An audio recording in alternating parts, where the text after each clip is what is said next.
dia, dois dos seguidores de Jesus caminhavam para o povoado de Emaús, a 11 quilômetros de Jerusalém. No caminho falavam a respeito de tudo que havia acontecido. E quando conversavam e discutiam, o próprio Jesus se aproximou e começou a andar com eles. Os olhos deles, porém, estavam com quê? Impedidos de reconhecê-lo. Jesus lhes perguntou: sobre o que vocês tanto debatem enquanto caminham? Eles falaram com o rosto entristecido. Então, Deus, chamado Cleopas, respondeu: você deve ser a única pessoa em Jerusalém que não sabe as coisas que aconteceram lá nos últimos dias. Que coisas? Perguntou Jesus. As coisas que aconteceram com Jesus de Nazaré, responderam eles.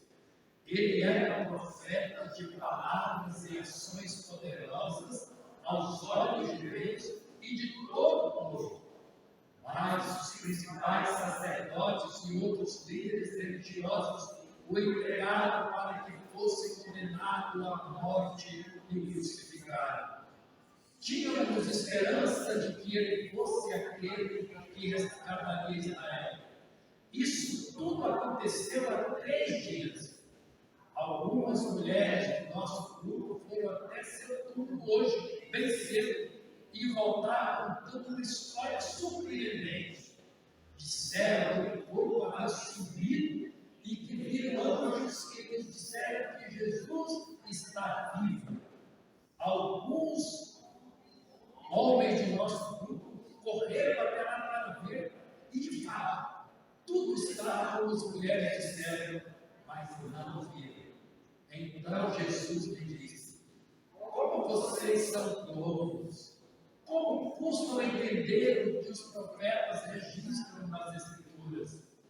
Não percebem que era necessário que o Cristo sofresse essas coisas antes de entrar em sua glória? Então Jesus os conduziu por todos os escritos de Moisés e dos profetas, explicando o que as Escrituras diziam a respeito dele. Aproximando-se de Emaús, o destino dele. Mas eles insistiram: pois já é tarde. E Jesus foi para casa com eles. O que eu quero destacar é o versículo 26. Não perceberam que era necessário que o Cristo sofresse essas coisas antes de entrar na sua glória? Na tradução aqui, na minha tradução, diz: convinha que o Cristo padecesse essas coisas e entrasse na sua glória. Era necessário que Cristo padecesse esses sofrimentos e depois de padecer esses sofrimentos entrasse na sua glória. Quando a gente lê esse texto, queridos, tem hino que a igreja canta, né? Ah, mas não vai dar para passar, né? Acho que não. Mas pelo menos o corpo é importante. Fica famoso, meu amado Salvador. Coisa simples do caminho de Emaús. Caminhar? Caminhar renovar? Acho que não, né? Não.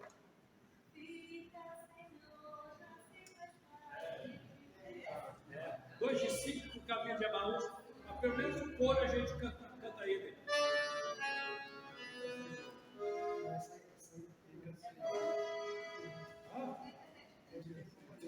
Divino companheiro. Primeira estrofe e o coro vai. A gente consegue. Tem a turminha boa de memória aí.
Queridos, imagina que alguém chega para você e diga assim: estou resfriado, Meu corpo está mole, estou ruim, meu corpo só pede cama, perdi o apetite, não estou bem. Resfriado? Toma um chazinho, resolve o problema, né? Resolve o problema.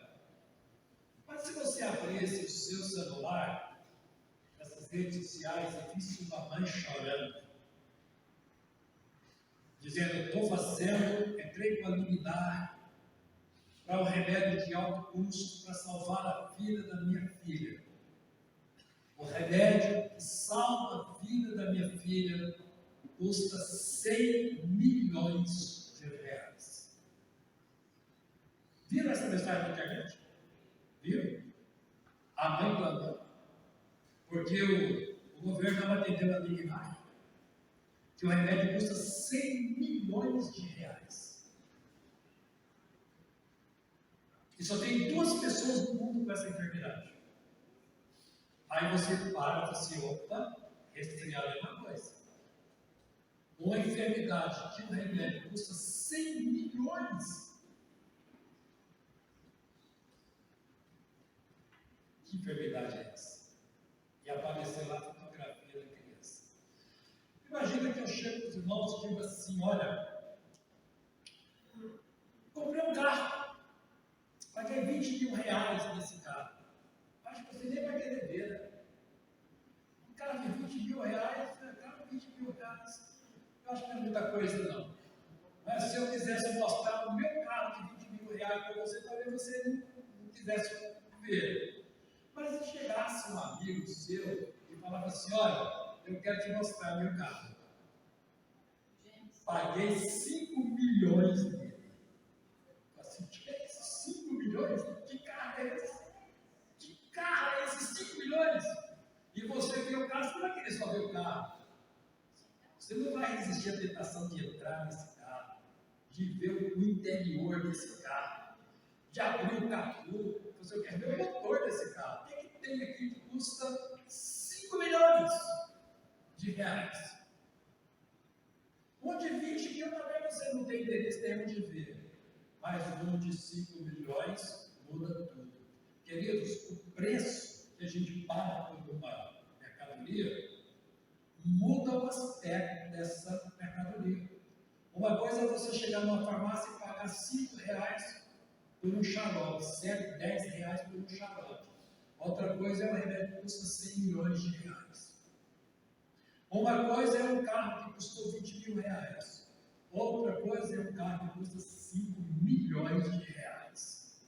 O preço que se paga muda tudo. O texto que a irmã Regiane veio aqui hoje e leu, muda toda a cena.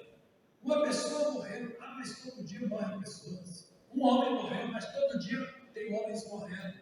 Só que esse que morreu, na versão lida aqui pela irmã Regiane, esposa do pastor Figueiredo, que isso muda todo o cenário de uma morte. Era 3 horas da tarde, o sol deixou de brilhar quando esse homem morreu.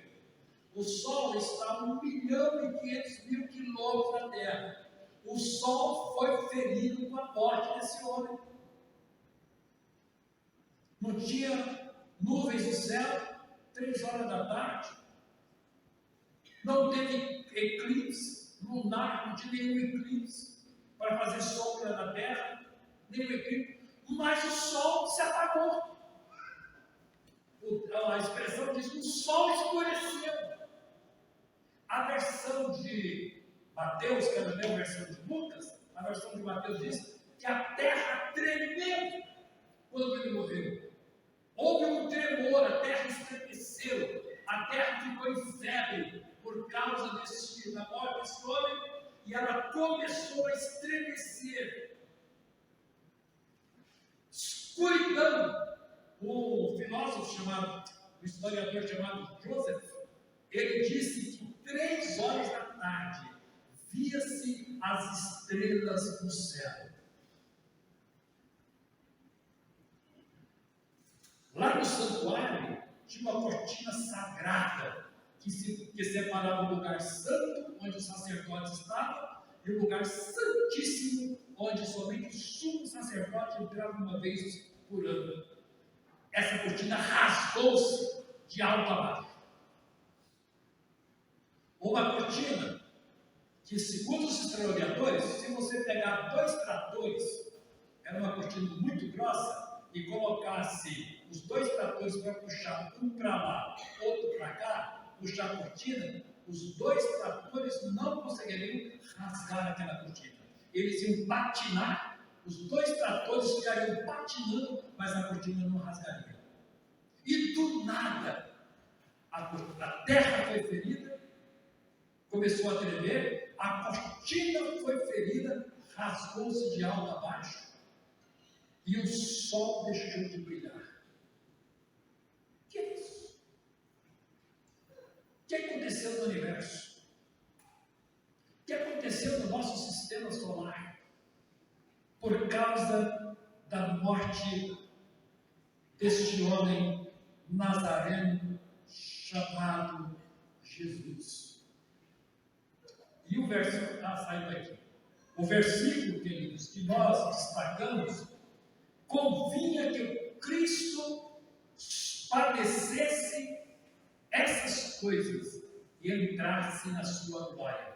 Convinha que o Cristo morresse, que o Cristo padecesse tudo isso e entrasse na sua glória. Por que o Cristo tinha que padecer tudo isso? Meus queridos, se o Cristo não padecesse tudo isso, não tinha como os pecadores serem salvos. Não tinha como eu ser salvo. Como Paulo escreve, esta é uma palavra fiel e digna de toda aceitação, que Cristo veio ao mundo para salvar os pecadores. Convinha que o Cristo padecesse essas coisas, da cena da crucificação, porque se eram os pecadores não seriam salvos. Ou, como Mateus registra, ele diz que Jesus veio para dar a sua vida em resgate de muitos. Se ele não sofresse, ele não teria dado a sua vida em nosso resgate, conforme Mateus 20. Ou, na expressão de Paulo, quando escreve para os Gálatas, ele diz que Jesus deu-se a si mesmo pelos nossos pecados, para nos livrar deste mundo mal, segundo a vontade de Deus. Ou, escrevendo para o jovem Tito, ele disse que Jesus deu-se a si mesmo por nós, para nos remir de toda iniquidade e purificar para si um povo todo especial. Meus queridos, a preciosidade da morte de Jesus está no preço dessa cena. A terra ser ferida, o sol foi ferido, a cortina do santuário foi ferida. Isso mostra o peso que tem esse cenário da crucificação de Jesus. Mas se ele convinha, se era necessário ele sofrer tudo isso, nós temos aqui, meus queridos, a pergunta fundamental em tudo isso: o que representa para nós a morte de Jesus? Se convinha que ele sofresse, se convinha que ele padecesse, se convinha ser necessário que ele sofresse tudo isso, o que representa para a vida de cada um de nós que está aqui nessa noite? Imagina, queridos, que Jesus veio para remover uma inimizade que havia entre Deus e nós. Havia uma barreira intransponível entre o homem pecador e o Deus Santo. E Jesus precisava remover essa barreira. Uma vez eu encontrei com uma jovem, de assistência para uma jovem, fui dar assistência para ela e disse: pastor, tem 2 anos que eu não converso com meu pai. Ele entra pela porta da sala e eu saio pela porta da cozinha. Eu disse: como foi para você viver 2 anos debaixo do mesmo telhado, sendo inimiga do seu pai? Vocês imaginam que foi o que aconteceu com essa jovem, para ser inimiga do pai dela. Tem 2 anos que eu não vejo a cara do meu pai. Quando ouço a voz dela, eu caio fora de casa. Só fico aqui enquanto ele não está. Há uma inimizade muito forte. Quando a inimizade é muito forte, queridos, tem inimizade que é impossível haver reconciliação. Jesus veio para remover a inimizade entre Deus e nós e promover uma reconciliação.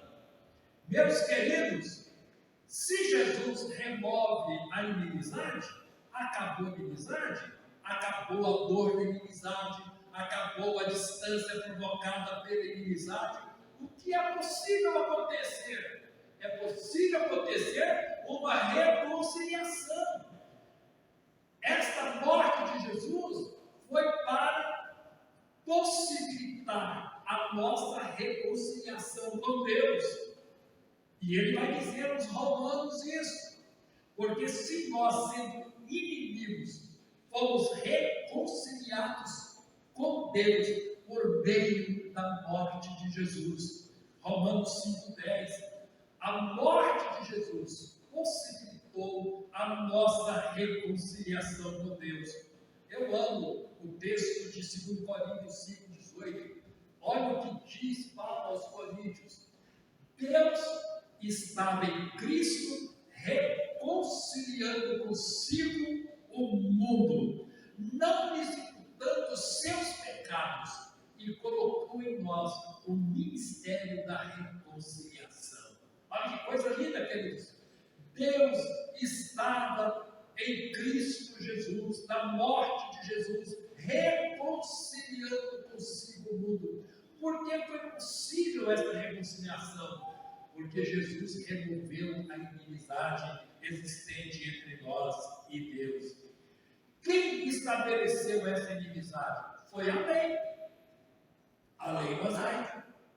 Porque a lei mosaica tem logo 7 mandamentos. E diz: se você pecar contra um desses mandamentos, você estará culpado de todos os mandamentos.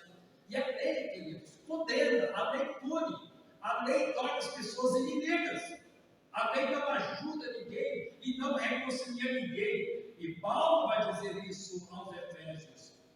Ele, da sua carne, desfez a inimizade, isto é, a lei dos mandamentos, que consistiram em ordenanças, para criar em si, dos dois, um novo homem, judeus e gentios, fazendo a paz pela cruz e reconciliar ambos com Deus em apenas um corpo. Jesus na cruz, ele conseguiu trazer a paz entre Deus e os homens. Por isso o salmista diz: a justiça e a paz se encontraram e se beijaram. Onde foi que a justiça e a paz conseguiu se encontrar, se abraçar e se beijar? Na cruz. Onde havia inimizade, Jesus trouxe a paz. E não tem coisa melhor do que existir paz entre nós. E aí, na carta aos Efésios, no capítulo 2, 14, Jesus diz: Ele é a nossa paz. Ele é a nossa paz, porque a sua morte conseguiu nos reconciliar com Deus. Não mais há inimizade entre os céus e a terra, entre Cristo e a igreja, entre Deus e o seu povo. Não há inimizade. Deus não olha para nós com aquela cara fechada. Vai, eu vou te colocar no inferno. Não existe inimizade. Quando nós olhamos para Deus, você é capaz de ver um Deus amoroso, um Pai amoroso, alguém que está com os braços abertos para nos acolher. O que é que Cristo fez? Removeu a inimizade. Quando ele remove a inimizade, queridos, que é o pecado, ele removeu o pecado, removeu a inimizade.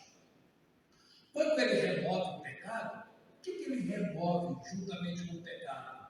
Ele remove a culpa do pecado. As pessoas que pecam sempre vão ficar com problema de culpa, vai ter que administrar uma culpa. E dependendo do pecado que cometeu, da gravidade desse pecado, vai ser correspondente ao seu problema de culpa. E algumas pessoas não se sentem perdoadas, em razão de alguns erros que cometeram no passado. Já ouvi muita expressão: pastor, eu não me perdoo, eu não me perdoo. Porque algumas pessoas não se perdoam, queridos, porque eles não conseguem administrar o problema da culpa. Mas quando Jesus removeu o pecado, juntamente com o pecado, Jesus remove a culpa do pecado. Jesus, meus queridos, destrói o pecado, Jesus destrói a culpa do pecado. Jesus destrói o poder dessa culpa. Jesus remove a maldição desse pecado. A maldição, a culpa, o poder dessa culpa também são removidos. E dessa forma, queridos, o que acontece? Se ontem nós tínhamos uma pessoa que era criminosa, se hoje nós tínhamos uma pessoa que era culpada em razão de um crime, o crime foi removido, a culpa foi removida, essa pessoa hoje é o quê? Inocente. Inocente. Não tem mais culpa. Não tem mais culpa. Se o crime foi removido, a cena do crime foi apagada. Não existe mais cena do crime. Se a culpa foi removida na consciência do transgressor, não tem mais cena do crime, não tem mais memória de culpa, não tem mais memória de nada. O que existe neste momento, queridos, essa pessoa é inocentada. A gente chama isso na Bíblia justificados, porque não há mais culpa em nós. A morte de Jesus conseguiu fazer isso diante de Deus. convinha que o Cristo sofresse todas essas coisas. Porque se o Cristo não sofresse todas essas coisas, o pecado não seria removido. Se Cristo não sofresse todas essas coisas, a culpa do pecado não seria removido e nós não estaríamos sendo justos diante de Deus. Então, quando Deus olha para nós, Deus disse: eu não posso condenar o inocente. Como que eu vou condenar o inocente? Porque eu não vejo aqui nenhuma prática, nenhum delito, nenhuma quebra de mandamentos que eu possa dizer que ele é culpado. Eu não posso culpar o inocente. Queridos, Deus é justo, porque Deus é justo, ele não pode culpar o inocente. Convinha que Cristo sofresse todas essas coisas, para que Deus olhasse para a igreja, para que Deus olhasse para os salvos, Deus olhasse para essa multidão de homens, de mulheres, de jovens, que um dia se curvaram diante da cruz, confessaram Jesus como Salvador, confessaram seus pecados ao Senhor, receberam Jesus em sua vida e receberam uma nova vida em Cristo.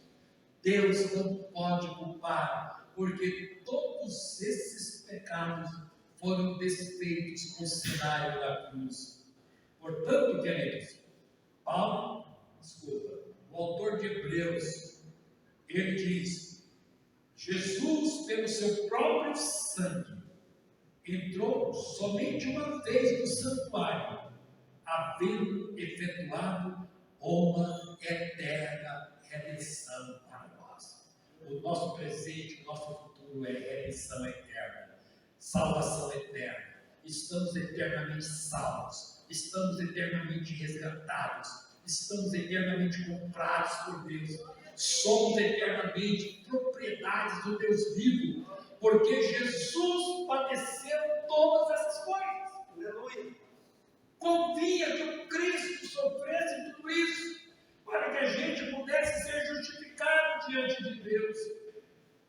Agora sim, Paulo, quando escreve em Gálatas 3:13, ele diz: Cristo nos resgatou da maldição da lei. Cristo nos resgatou da maldição da lei, enquanto Ele mesmo se fez maldito por nós. Então, hoje, queridos, se a gente pudesse personificar o código moral, os 10 mandamentos, e eles estivessem aqui olhando para nós com vontade de nos condenar, não, mas eu vejo muitos pecados do seu passado, eu posso ver que você já cometeu muitos pecados do passado. Hoje nós zombaríamos de todo esse código mosaico. Por quê? Jesus estirou debaixo da lei, Jesus cumpriu a lei. Toda maldição da lei que pudesse pesar sobre nós, Jesus, com o sofrimento dele, cancelou toda a maldição da lei na nossa vida. Se hoje ela quisesse nos amaldiçoar, a lei não poderia, porque nós estamos livres. Jesus nos tirou debaixo do domínio da lei. Aí o autor de Pedro 2,24 vai dizer assim: levando ele mesmo em seu corpo os nossos pecados sobre o madeiro. Ele pegou tudo e levou. Meus pecados passados, meus pecados presentes, meus pecados futuros. Jesus pegou tudo e levou no madeiro. Esta é a razão porque Deus olha para nós. Não pode ver aquele João velho, a Maria velha, Sebastiano velho. Quando Deus olha para nós, Deus vê um novo homem, Deus vê uma nova mulher, Deus vê um novo ser, Deus vê uma nova vida. Deus nos vê em Cristo Jesus, através de Jesus. Então Jesus hoje é a nossa justificação. Aí quando escreve aos Colossenses 1,14, ele diz: temos a redenção pelo seu sangue, a saber, a remissão dos nossos pecados. Essa linguagem aqui é uma linguagem comercial. É uma linguagem muito conhecida no mercado, onde se vendiam os escravos. Pessoas que estavam lá para ser vendidas por escravo. Tem um famoso na Bíblia, né? O famoso José do Egito, o famoso José do Egito. Um dia foi colocado no mercado para ser vendido. E alguém olhou para ele: eu vou comprar você, eu vou comprar você. E levou para sua casa. E de repente esse escravo foi promovido. De escravo passou a ser administrador de toda a casa. Olha, de escravo a administrador. Olha a diferença de status, queridos. De escravo a administrador. E outra coisa, ele administrava o patrimônio. Aquele senhor tinha tanta confiança em José que nem tomava conhecimento de tudo que tinha, em razão do caráter nobre daquele escravo. Ele foi elevado a Senhor, de escravo a Senhor. Meus queridos, esse verbo resgatar, esse verbo redimir, é mudar o status. Jesus mudou o nosso estado espiritual. De escravos do diabo, de escravos do mal. Hoje nós somos seres livres. Convinha que Cristo padecesse todas essas coisas, porque se Jesus não padecesse, meus queridos, nós não teríamos essa mudança de status na nossa vida. E uma outra razão, queridos, é quando Jesus removeu o pecado, Jesus removeu a culpa do pecado, o poder do pecado. O que foi que Jesus fez?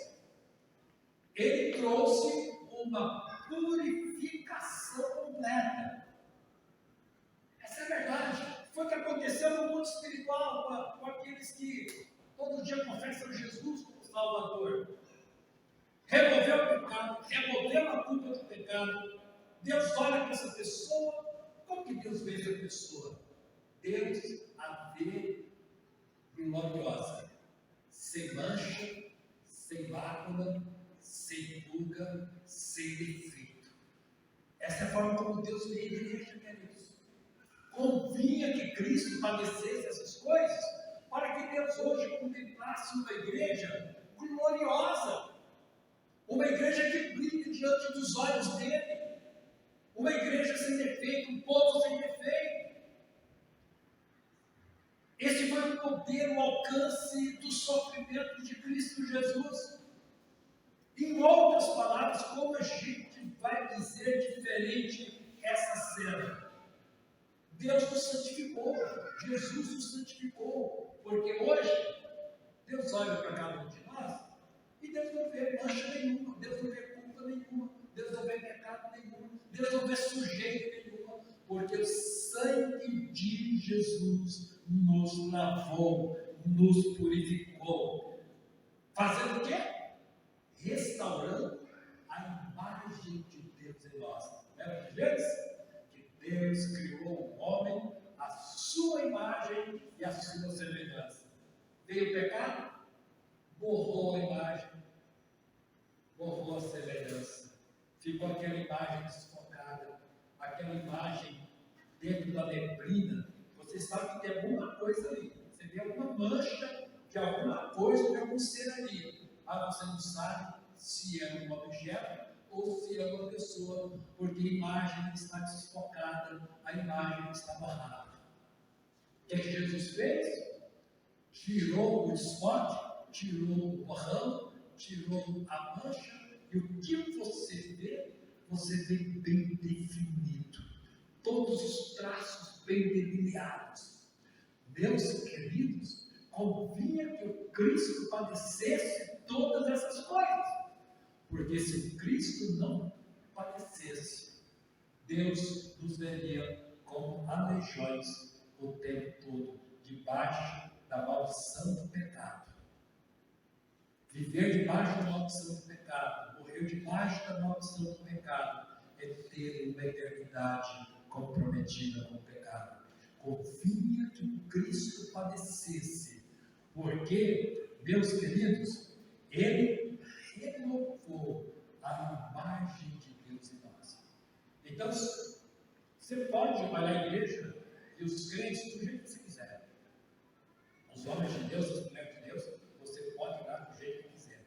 Mas quando Deus olha, Ele vê seres angelicais, seres gloriosos, o poder do alcance da morte de Jesus. Ninguém precisa hoje viver no pecado, na culpa do pecado, debaixo de uma consciência de pecado, ou sentindo-se sujo, sentindo-se imundo, porque Ele veio para nos lavar as vestimentas, trocar as nossas vestes. Somos novas criaturas diante do Senhor. Olha como o autor de Hebreus coloca isso.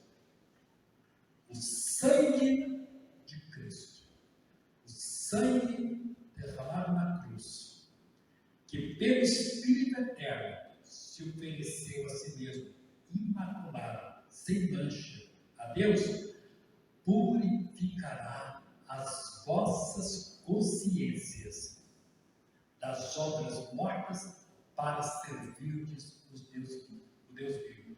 Esse sangue veio para nos purificar. Se Ele nos purifica, não é? Alguém poderia ter aqui um copo de água tirado de um poço, de uma água estagnada, poluída, imprópria para consumo. Mas essa água pode ter sofrido um processo de purificação. Foi fervida, evaporou, saiu do outro lado, cristalina, própria para consumo. Esta água aqui, aquela água lá, não tem nada a ver com a água poluída. Meus queridos, esse é o processo da salvação. Aqueles seres sujos, imundos, fétidos, mal cheirosos, maltrapilhos, de repente se transformaram numa glória, na glória de Deus. Sim, diz 1 João, o sangue de Jesus Cristo, seu Filho, nos purifica de todo pecado. Convinha que o Cristo padecesse, porque se o Cristo não padecesse, nós não seríamos purificados dos nossos pecados. Não são de alguns pecados. Tem alguns pecados que poderiam ser perdoados, outros não. A Igreja Católica tem lá os pecados capitais, tá? Os pecados que não podem ser perdoados. Queridos, na Bíblia não há pecado confessado e abandonado que Deus não perdoa, que o sangue de Jesus não remova e que essa pessoa pode ser liberta, ser livre diante de Deus. Nos purifica de todo pecado. 1 João 7, voltando para Hebreus 1:3, vai dizer, havendo feito por si mesmo a purificação dos nossos pecados. Ou Efésios, ele se deu a si mesmo pela igreja para santificar, purificando-a para que ela seja santa e sem defeito diante de Deus. Convinha que o Cristo sofresse todas essas coisas para remover o pecado. Convinha que Cristo sofresse todas essas coisas para remover a culpa do pecado, o poder do pecado. Convinha que o Cristo sofresse todas essas coisas para tornar o pecador puro, santo, glorioso diante de Deus. Se Deus olhar para você nessa hora, Deus vai gostar do que Ele vai ver. Ele vai ver um povo que foi lavado, que foi purificado, que foi santificado em Cristo Jesus. Mas tem uma outra verdade que convia que o Cristo sofresse e que o Cristo fosse purificado. Tem um texto da Bíblia que ele diz o seguinte: nisso estão manifestos os filhos de Deus e os filhos do diabo. Lá em 1 João 3,10. Nisso estão manifestos os filhos de Deus e os filhos do diabo. Então, você tem filhos, homens que são filhos de Deus, e você tem homens que são filhos do diabo. Você tem mulheres que são filhas de Deus e tem mulheres que são filhas do diabo. Convinha que o Cristo sofresse coisas para transformar os filhos do diabo em filhos de Deus.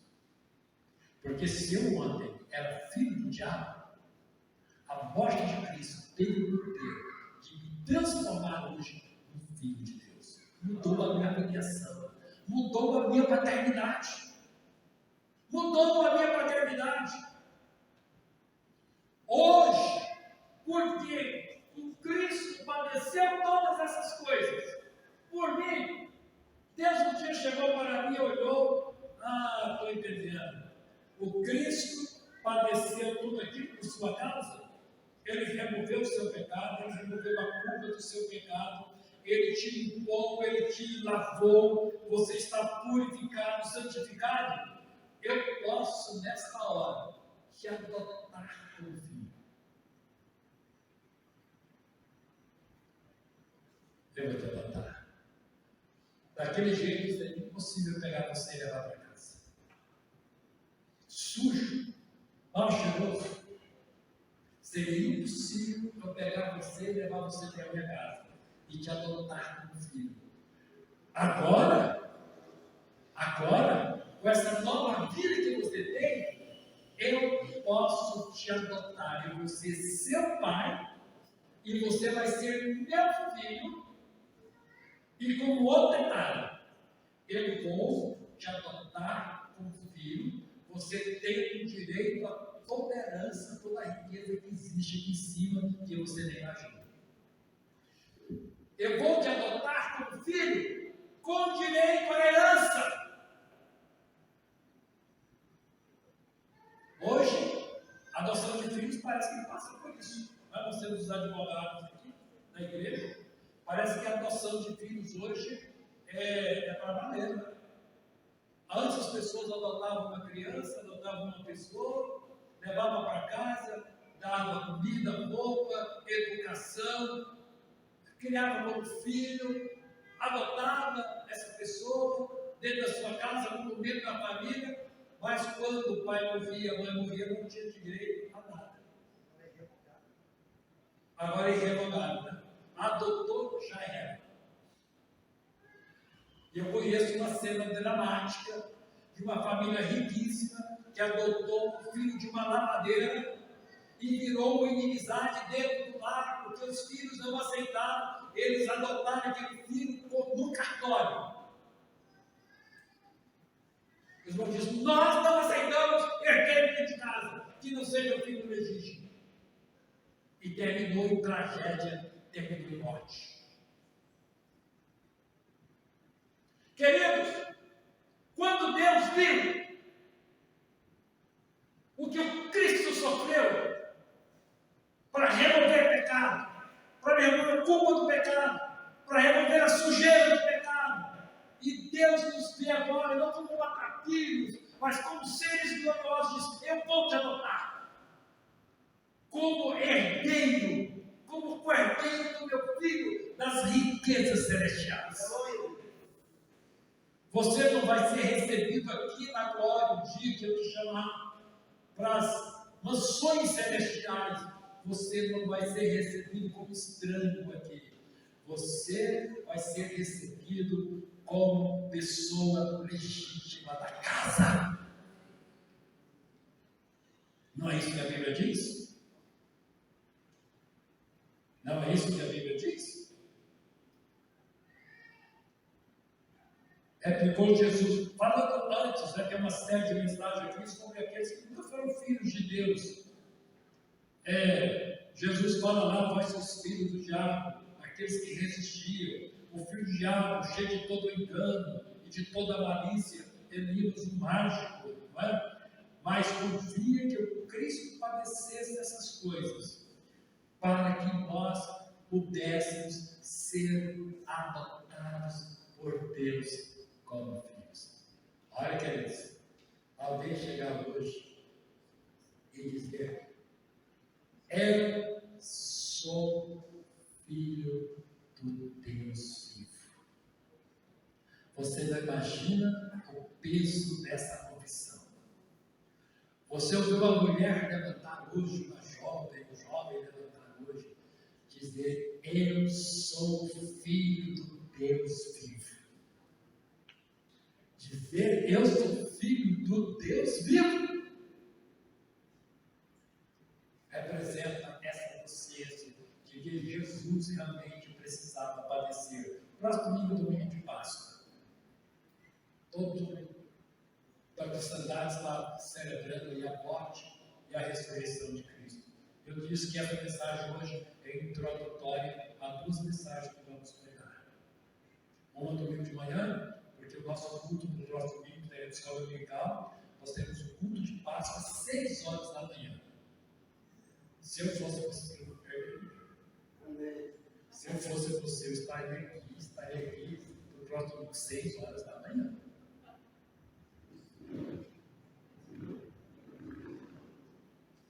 Meus queridos, para ser repetitivo,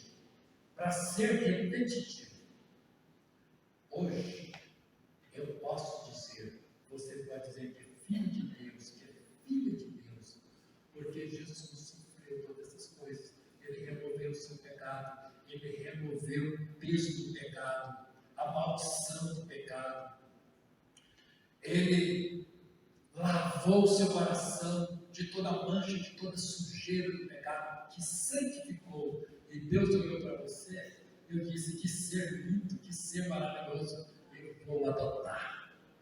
E Deus nos adotou como filhos adotivos.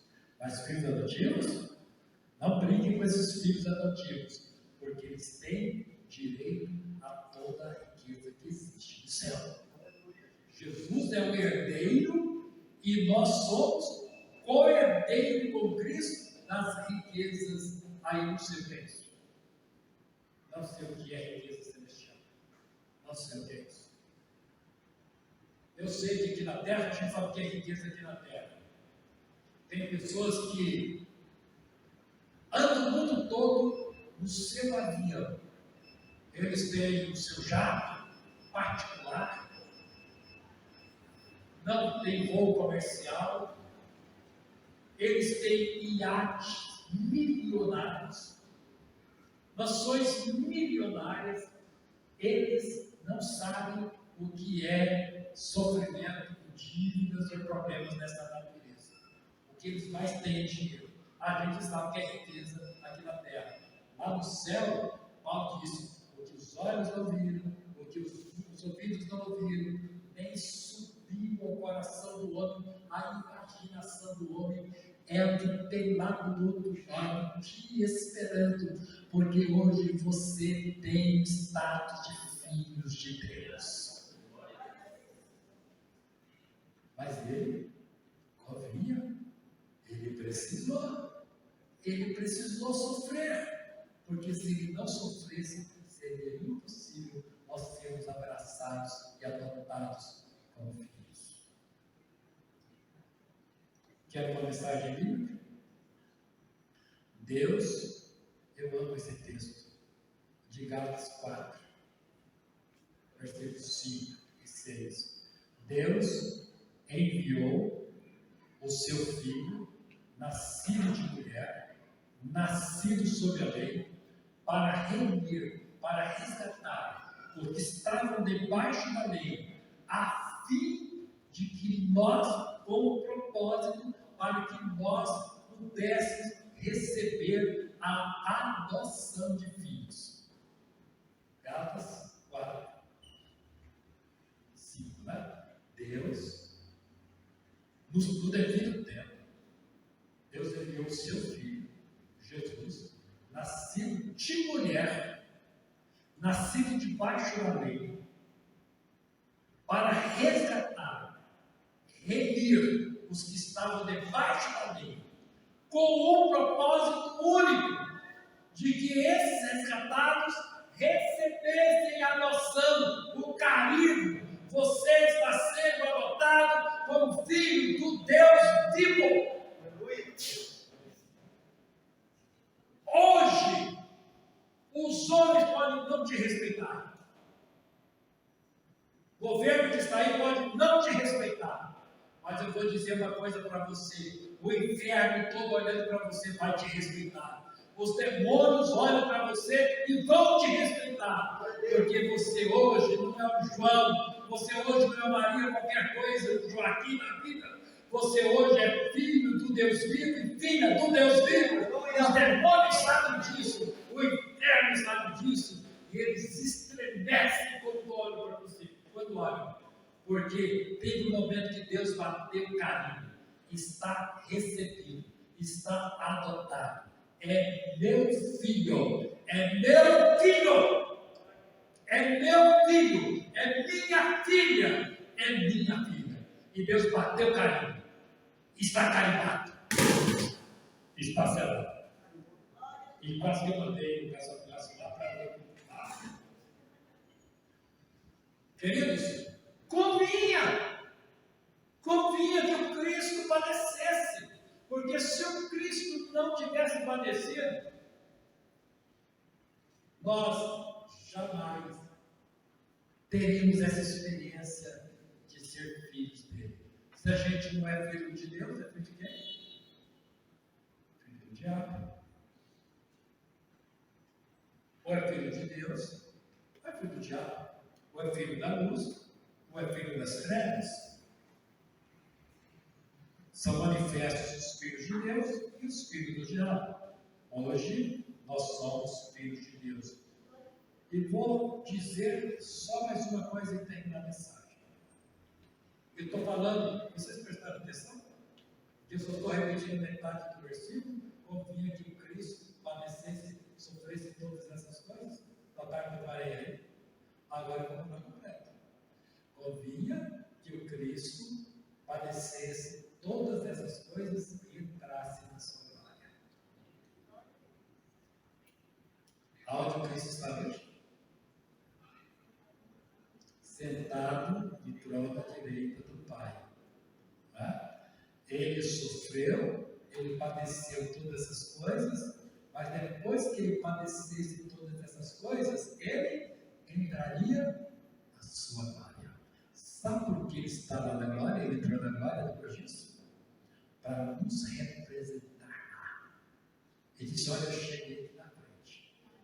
Imagina que você hoje conheça uma pessoa muito simpática, hospitaleira, boa de comunicação, te conheceu, amou conhecer você e disse: olha, eu quero convidar você para ir lá em casa. Mas eu estou um tempo fora de casa. E o meu desejo, o meu sonho é receber você na minha casa. Eu quero te receber lá. Vamos fazer o seguinte? Vai à minha casa.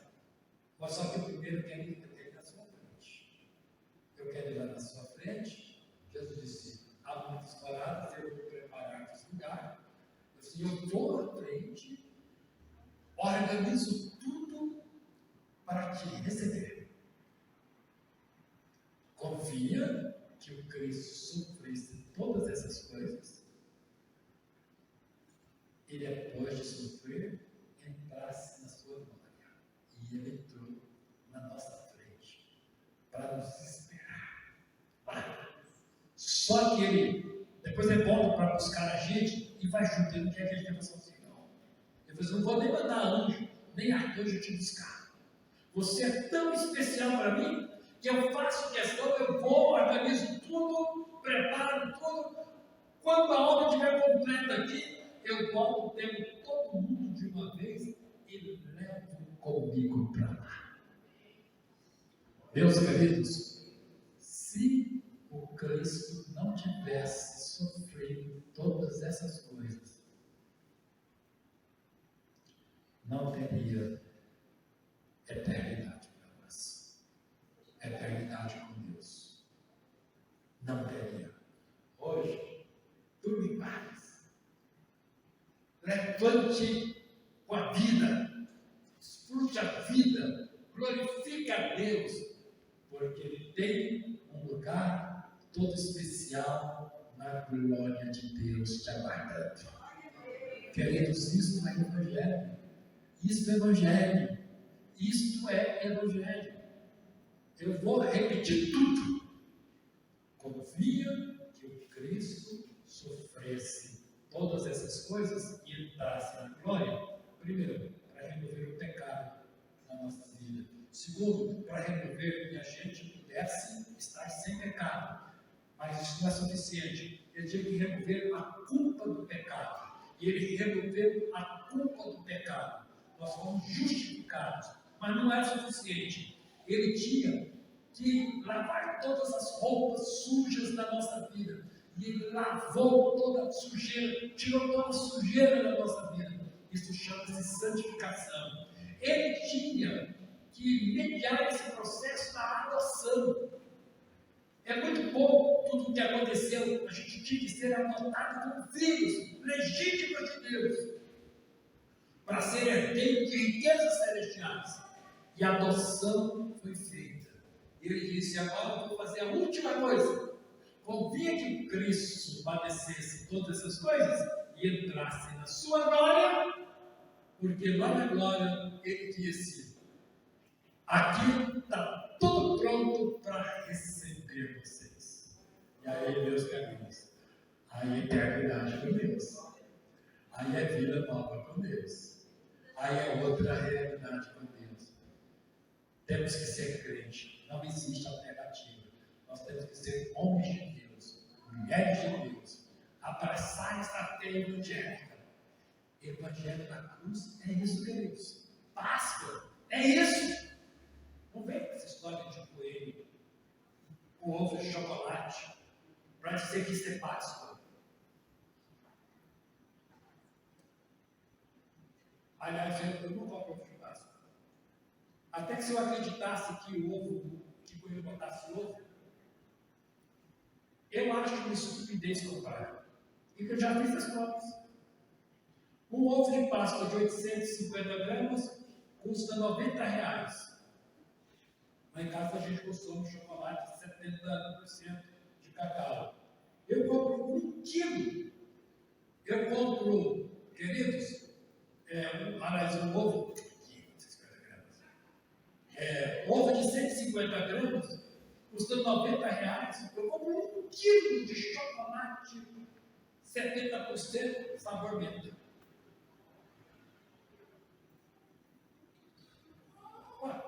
Uma questão de inteligência. Por que eu vou comprar 150 gramas por R$90 se eu posso comprar 1 quilo? Meus queridos, convinha que o Cristo padecesse. E agora, vou terminar agora como eu comecei. Se eu comprasse um carro de R$40 mil e fosse mostrar para você, eu comprei um carro de R$20 mil, de R$20 mil. Eu quero te mostrar. Você ia transitar nele. Passa um carro de R$20 mil, essa empolgação toda. Mas se eu chegasse para você e dissesse assim: eu comprei um carro de R$5 milhões. Você ia querer esse carro, né? Você ia querer dar dele, né?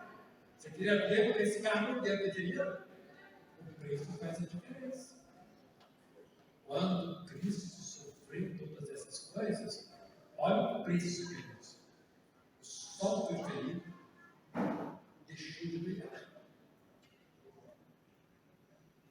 Não sei se cientista explica isso. Não sei se a ciência explica isso. O sol deixou de brilhar. Não havia nuvens, não havia eclipse. O sol, 3 horas da tarde, na hora 3 horas da tarde, o sol apagou. Ele estava 1,5 milhão de quilômetros da Terra. Para ser mais preciso, 1.449.600 quilômetros. Mais 400 milhões e meio. Ele foi ferido nessa distância. A cortina foi ferida. Lá no véu, no templo, foi ferida. Este é o peso da seda. Este é o preço da seda. Aí muda tudo. Eu quero saber por que o Cristo sofreu tudo isso. Você pode dizer amém? Você pode dizer glória a Deus? Você pode sentir-se abençoado nessa noite? Quando você lê em Mateus, o versículo que nós pegamos aqui, no texto que nós lemos, os discípulos do caminho de Emaús, o texto que nós pegamos foi o versículo 26. Porventura, não convinha que o Cristo padecesse e entrasse na sua glória? Convinha em razão de tudo isso. No próximo domingo, às 6 horas da manhã, tem mais. Amém, queridos? Amém! Glória a Jesus! E outra coisa, sabe o que a gente vai fazer aqui no próximo domingo, 6 horas da manhã? Celebração da ceia do Senhor. Especial. Essa celebração do próximo domingo é especial. E sabe o que vai acontecer depois que a gente terminar o culto 8 horas da manhã? Começa às 6 e termina às 8 da manhã. Sabe o que vai acontecer? Um café 5 estrelas. Aqui em cima. E aí eu vou fazer uma pergunta para vocês. Aqui a gente faz o café todo domingo de manhã e é de graça. Mas o café no próximo domingo eu quero fazer um apelo. Para cada um trazer alguma coisa diferente. Traga uma coisa diferente aqui para dar um upgrade no nosso café, que já é muito bom o nosso café. Às vezes parece com gosto, tá? Mas a gente vai fazer um upgrade no café do próximo dia, porque temos no nosso culto de Páscoa, 6 horas da manhã, a gente sobe para tomar o café. Toma o café, você vai para a sua casa. Você vai almoçar, às 18 horas volta para a noite. Vamos ficar em pé? Vamos ficar em pé nesse momento? Eu quero te abençoar com esta palavra. Curva a sua cabeça. Feche os seus olhos. Coloque a sua mão no seu coração. Coloque assim para você sentir seu coração batendo. Você está sentindo? Você que está em casa, nos assistindo, nos acompanhando, também põe sua mão no seu coração. Está sentindo seu coração suave? Quando eu estou pregando, estou movimentando, o coração está assim. Mais acelerado, né? Agora diga assim: Deus, eu te louvo pela necessidade que o Cristo teve de padecer, porque Ele conseguiu remover os meus pecados. Ele removeu a culpa dos meus pecados. Ele removeu a sujeira que estava na minha vida. Ele conseguiu fazer com que eu fosse visto pelo Senhor e adotado pelo Senhor como filho ou como filha. Eu fui adotado pelo Senhor com direito a herdar todas as riquezas do céu. E eu quero te louvar, porque com o sofrimento dele eu vou participar da glória do Senhor. Assim como Jesus entrou na glória dele, eu também entrarei um dia na glória eterna. Senhor, eu te louvo, eu te glorifico por esta obra tão gloriosa, com um preço tão alto, em nome de Jesus.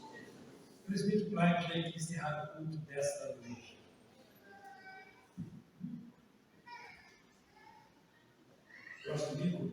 Próximo domingo nós vamos ter 2 cultos, um às 6 horas da manhã e o outro às 18 horas. Quer fazer? Faz o clamor e depois o presbítero vai encerrar o culto. Podemos encerrar o culto? Vai todo mundo abençoado para casa? Diga aleluia!